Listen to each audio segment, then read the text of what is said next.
Սկսենք առաջին նախագահից։ Լևոն Տեր-Պետրոսյան, Հայաստանի Հանրապետության առաջին նախագահ, խորհրդային անցյալից նոր պետություն կառուցելու փոխարեն սկսվեց ժողովրդի հարստահարման ժամանակաշրջանը։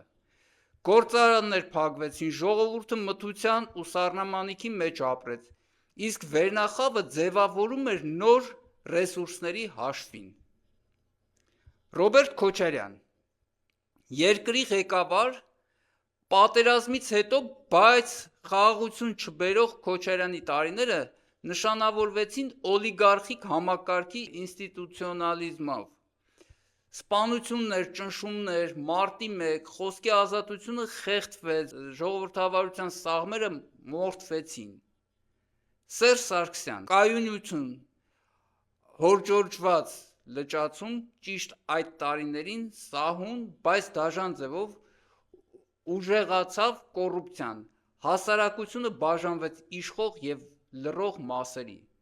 ժողովրդի ձայնը դիտվեց որպես խանգարող ֆակտոր, շատ կարևոր է,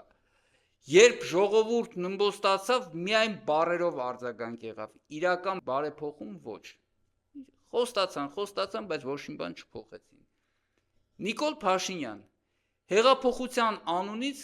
կործանված հույս ժողովուրդը փողոց իջավ, որովհետև հավատաց, բայց վերափոխման փոխարեն ստացավ անվերահսկելի իշխանություն, որ խոսքի ազատությունը վերածեց ատելության քարոզի, ընդդիմադիրներին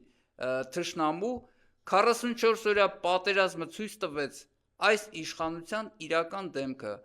անպատրաստ, անպատասխանատու